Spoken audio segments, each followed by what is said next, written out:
Bonjour à tous, merci de nous rejoindre pour ce mini-midi de l'urbanisme, un rendez-vous que vous connaissez maintenant et qu'on propose depuis quelques semaines à la Maison de l'urbanisme du Brabant Wallon. L'idée, c'est de rencontrer un acteur de l'aménagement du territoire du Brabant Wallon pendant une vingtaine de minutes. Un rendez-vous qu'on vous propose un vendredi sur deux depuis donc quelques semaines maintenant. Alors aujourd'hui, on a le plaisir d'accueillir Jean-Michel Degrave. Jean-Michel, bonjour. Bonjour Xavier.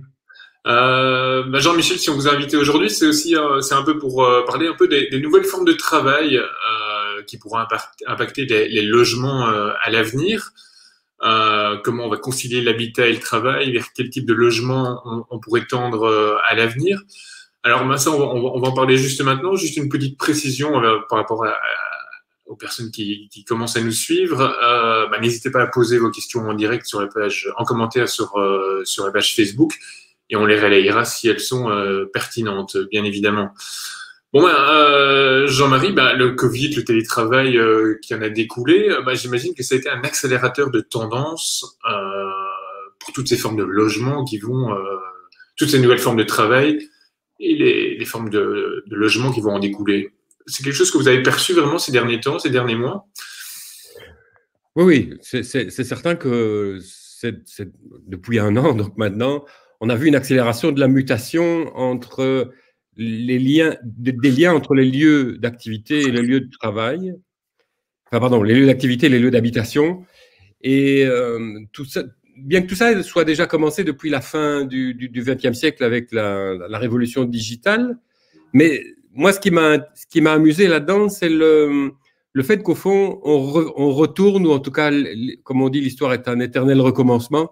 On retombe un peu sur des choses historiques, c'est-à-dire, voilà, notre société durant quelques millénaires a été basée sur le fait que le lieu d'habitation, le travail étaient conjoints, c'est-à-dire que on utilisait le logement comme point de départ pour des activités, que ce soit en tant qu'agriculteur ou artisans ruraux, on va dire, mais aussi dans les villes, les artisanats plus spécialisés. Et donc, tout ça a évolué progressivement à partir de l'industrialisation de notre société. C'est-à-dire que progressivement est apparue une séparation entre le logement, et le lieu où on allait travailler. En fait, ces lieux étaient séparés. Il est resté pendant très longtemps, et on a peut-être du mal à croire, mais dans les années 1930, on est resté avec le système aussi de travail à domicile, où quelque part, les gens travaillaient à la pièce pour un employeur, étaient au fond dépendants de cet employeur, mais travaillaient chez eux. Il y a un lien assez clair avec ce qui se passe, le télétravail aujourd'hui. Mais avec comme on dit, les 30 glorieuses, donc les années 50 à 80, tout ça a fortement changé. Et au fond, dans le logement, tout ce qui restait comme lieu productif, c'était le jardin. Et le jardin a toujours été conservé comme un endroit de production de légumes complémentaires au salaire. Voilà, c'était au 19e siècle, d'ailleurs, en plus, c'était volontaire dans le sens où ça éloignait les travailleurs du cabaret, comme on disait à l'époque. Et donc, ça s'est maintenu, ce type d'activité de jardinage, productif dans le sens de produire la nourriture. Ça s'est aussi toujours entretenu avec, par exemple, à partir des années 30, le développement, la mise en place de ce qu'on a appelé la Société nationale de la petite propriété terrienne, donc où en fait, la culture d'une dizaine d'arts devait permettre aux gens d'être semi-autonomes, on va dire presque. Donc, en tout cas, de subir les coutures. Et la deuxième chose amusante, c'est le garage, le fameux garage des inventeurs de Macintosh, évidemment, qui était un lieu un peu détourné d'activité productive, mais c'était tout, ça s'arrêtait là. Et depuis les années 70, 80, en fait, avec la révolution numérique, ça commence un peu à changer maintenant.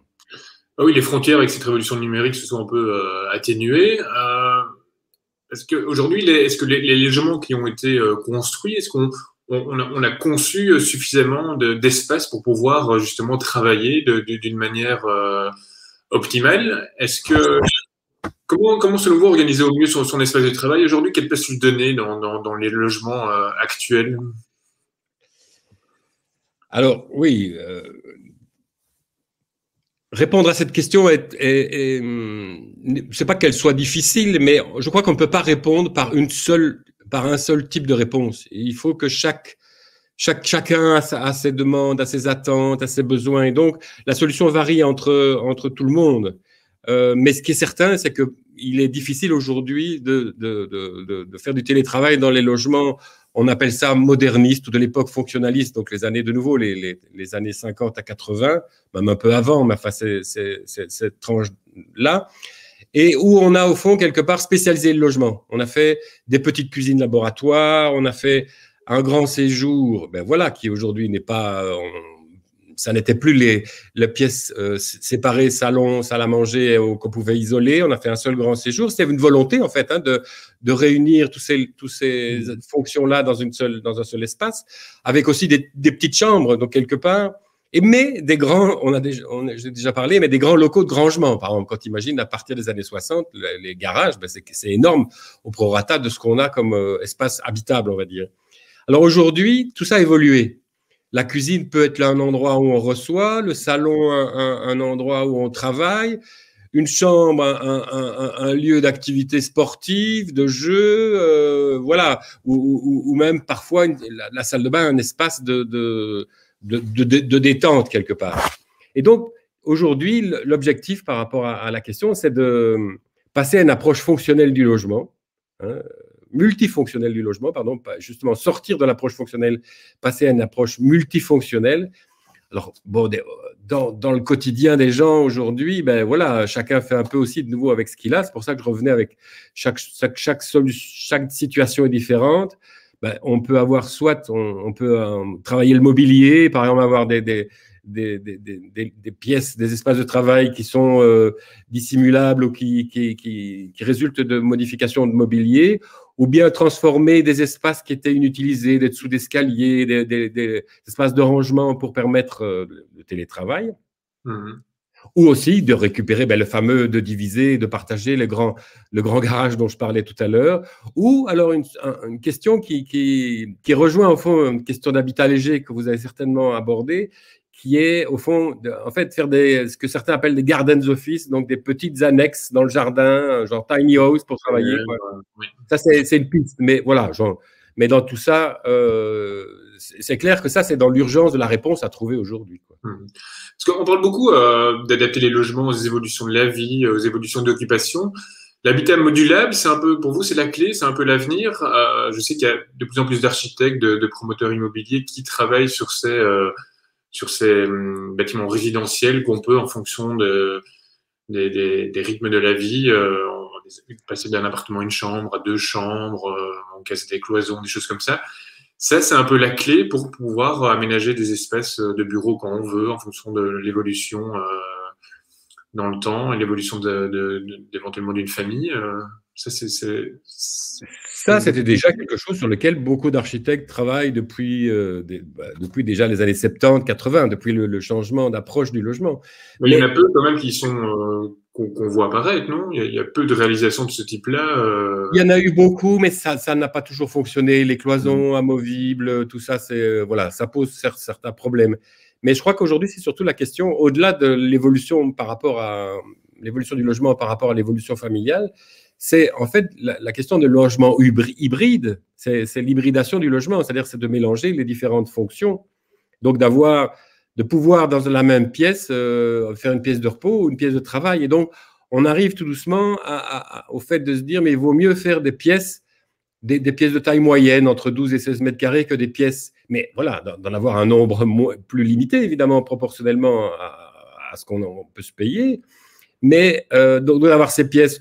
Alors, soit on peut aussi travailler avec des portes coulissantes et des choses comme ça, mais globalement, c'est d'avoir un espace dans lequel on peut faire plusieurs choses, ce qui n'était pas la conception moderniste. Alors, il y a un autre avantage, enfin 2 autres avantages à cette approche-là, c'est que ça permet aussi de sortir un logement un peu informel ou permet de sortir de l'approche genrée du logement. C'est-à-dire, dans les années 50, ben voilà, le salon, c'était pour le travailleur qui revenait du travail, et la cuisine, c'était réservé à la ménagère qui faisait les travaux ménagers. Aujourd'hui, tout ça est partagé. Et donc, on sort de cette approche de spécialisation d'espace, hein, c'est une chose. Et surtout aussi, ça me permet, à mon avis, cette approche permet de répondre à la question de la frugalité spatiale qui est au cœur des débats de demain. C'est-à-dire, voilà, on sait qu'on doit réduire le stop béton, enfin voilà, il y a énormément de choses qui circulent là-dessus pour le moment, mais voilà, c'est aussi une solution. Une pièce plus fonctionnelle permet de limiter quelque part un peu son espace utile. Ah oui, tout à fait. Et c'est vrai qu'il y a encore cette tendance aujourd'hui, vu le prix des logements, de vouloir aussi mutualiser parfois certaines pièces de travail dans certains immeubles et appartements. Je vois qu'on a déjà un premier commentaire d'une personne qui nous dit, Hélène, qu'elle n'a pas de place justement dans son petit appartement bruxellois, et elle travaille dans sa salle à manger. Et donc le coin bureau sera un critère prioritaire. Et c'est vrai que dans les nouveaux immeubles, souvent, il y a cette possibilité d'avoir au rez-de-chaussée comme ça des lieux de travail communs pour éviter que chacun ait son bureau. Ça, c'est aussi une autre manière de voir les choses, la mutualisation un peu des espaces. Mais là, on n'est plus sur des immeubles à appartements que dans des maisons classiques. Ça, c'est une alternative que vous avez déjà vu apparaître, j'imagine. Oui, oui, tout à fait. En fait, c'est le même principe de mixité fonctionnelle, hein, appliquée, mais à ce moment-là, à l'immeuble dans sa globalité. C'est-à-dire que c'est plus dans le logement en tant que de la personne, mais c'est dans un immeuble où on peut travailler au rez-de-chaussée, habiter au 3e étage et échanger.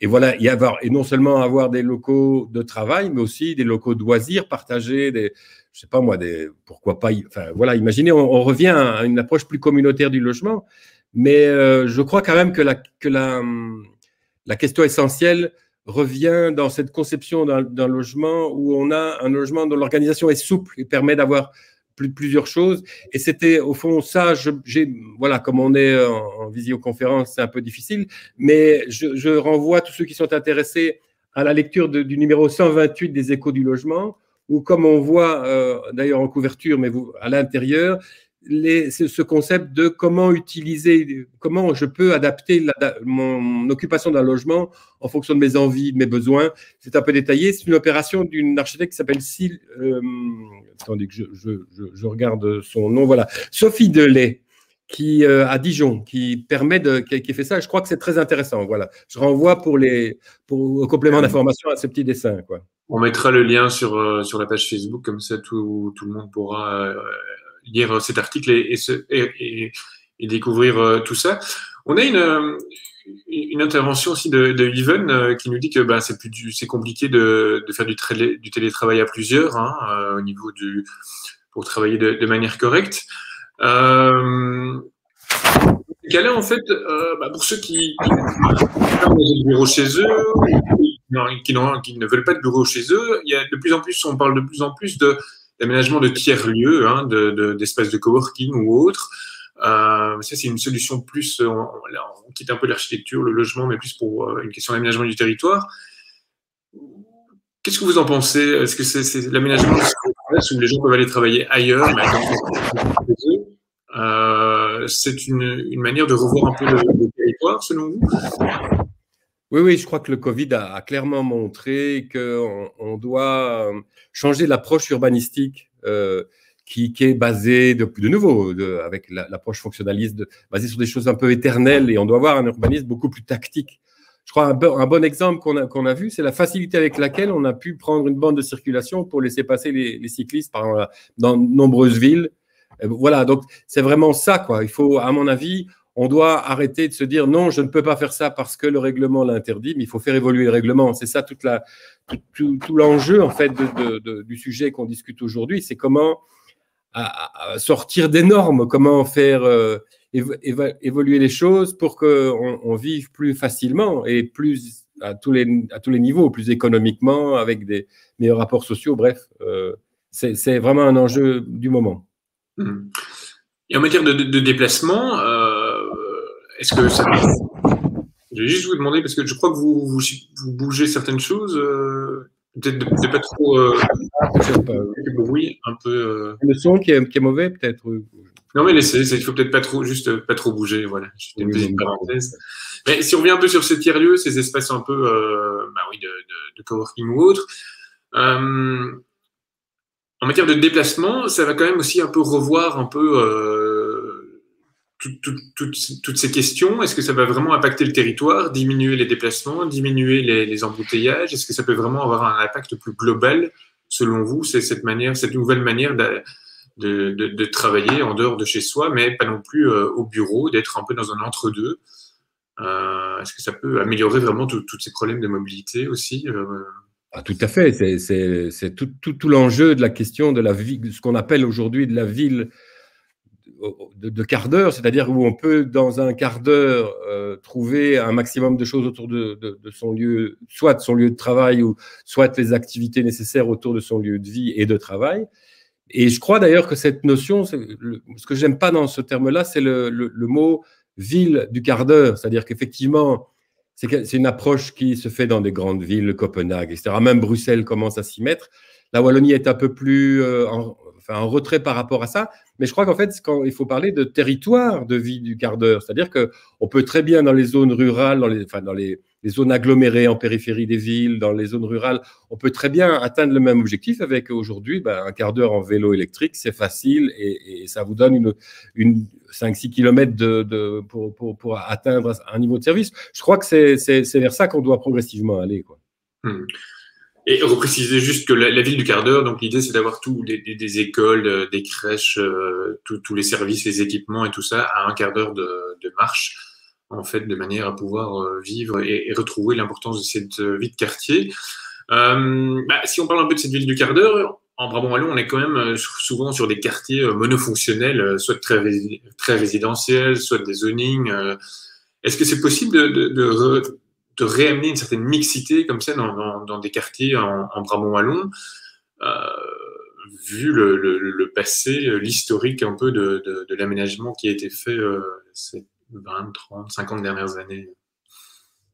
Oui, mais c'est exactement tout ce qu'on vient d'expliquer, mais à ce moment-là, on a parlé d'abord du logement, puis on a parlé de l'immeuble, maintenant il faut parler du quartier multifonctionnel, mais dans lequel, pour ça, il faut évidemment avoir une volonté de transformation, et on peut reconvertir des rez-de-chaussée d'immeubles de logement et y mettre des bureaux, des salles de réunion, des choses comme ça. On peut aussi, à l'inverse, transformer un immeuble de bureau, parce qu'effectivement, avec le Covid, on se pose la question demain est-ce qu'on n'a pas fait trop d'immeubles de bureaux, donc de transformer un immeuble de bureau bien situé, évidemment, mais en logement, ou aussi, pourquoi pas, il y a des parkings en silo qui peuvent être retransformés. Enfin, il y a des possibilités.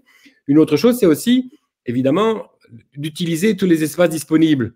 On a un peu aujourd'hui, avec notre urbanisme un peu qui avance au gré des volontés du propriétaire de sol, on a énormément de friches ou de réserves qui sont disponibles pour soit y implanter des locaux d'activité ou tout simplement aussi une activité productive, comme on a discuté, c'est le jardinage, donc faire des potagers collectifs, etc. Ça permet aussi, on revient à un mode de vie beaucoup plus mélangé et multifonctionnel, quoi. Mais pour ça, je crois j'y vois trois conditions, en tout cas trois choses importantes à enclencher. La première, c'est de faire évoluer le rôle des acteurs. Aujourd'hui, chacun reste dans son créneau. Et donc, des opérateurs logement intègrent, et ça, comme vous venez de le dire, ça commence à se faire, mais intègrent de mélanger du logement et des locaux d'activité dans leurs opérations de promotion, qu'elles soient publiques ou privées. Une deuxième chose, c'est aussi évidemment qu'il faudrait peut-être revoir les systèmes d'aide pour favoriser ces choses-là. Je pense par exemple à un exemple qu'on peut peut-être voir, c'est la création des zones franches dans les grands ensembles français qui étaient confrontés à beaucoup de problèmes, est une solution intéressante dans ce sens où les entreprises ont des réductions fiscales, etc. Enfin, on peut les attirer pour mélanger logement et activité. Et alors, surtout, la troisième chose, c'est de sortir des dispositions réglementaires parce qu'on est vraiment dans un carcan réglementaire en Belgique. Et c'est amusant, c'est que par exemple, une amie suisse qui me faisait remarquer qui a vécu en Belgique et qui était un peu stupéfaite par le fait que les Belges passent leur temps quelque part à créer des règles, mais de chercher comment on peut les contourner. Et donc, je crois qu'on devrait utiliser toute notre créativité au détournement, à la création de choses. Enfin, je crois que ce serait vraiment, il y a une évolution importante dans la démarche à entreprendre. Okay. Pour terminer, on a c'est pas une question, c'est plutôt une réflexion de Thierry Deby, qui dit en fait que les frontières ont tendance à se diluer entre espaces de logement, de vie, espaces de travail, voire à se fusionner. Mais ça, c'est toujours la question de l'organisation entre temps de travail et moments de vie. Là, je ne sais pas si vous avez des solutions ou des pistes à donner. C'est un peu tout ce qu'on vient de discuter. Hein, je veux dire, c'est clair que c'est voilà. On vient de parler de toutes ces choses-là. Peut-être pour rester dans l'évolution logement, immeuble, aménagement du territoire, on va dire. Moi, je crois qu'il y a une question importante et qui aujourd'hui est de nouveau, à mon avis, insuffisamment prise en compte, c'est la nécessité de revoir le plan de secteur. C'est-à-dire que les principes d'organisation je veux dire de ruban, hein, un urbanisme en ruban, il faut absolument stopper ça. Et donc, pour revenir à la question de la ville ou du territoire du quart d'heure, mais il faut aussi arrêter tous ces principes de zonage. Quand on est en zone d'habitat, on ne peut pas y faire des lieux d'activité, sauf exception. Dans les zonings, on ne peut pas y faire de logement, sauf évidemment exception concierge, des choses comme ça. Donc, je crois qu'on doit absolument faire évoluer cette approche, que ce soit, comme on en a pu discuter, que ce soit du logement au territoire. Il faut avoir cette volonté de mixité fonctionnelle, de multifonctionnalité, en fait.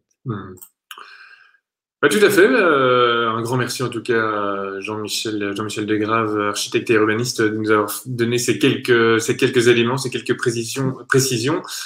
Quant à nous, on va se retrouver dans 15 jours pour un autre midi de l'urbanisme. D'ici là, comme je vous l'indique, c'est pas celui-là, c'est celui-là.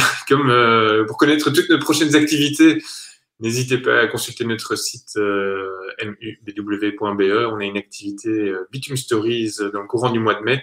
C'est une conférence sur l'étalement urbain. N'hésitez pas à vous inscrire. Jean-Michel, merci. Bon après-midi. Et à très bientôt. À bientôt. Au revoir.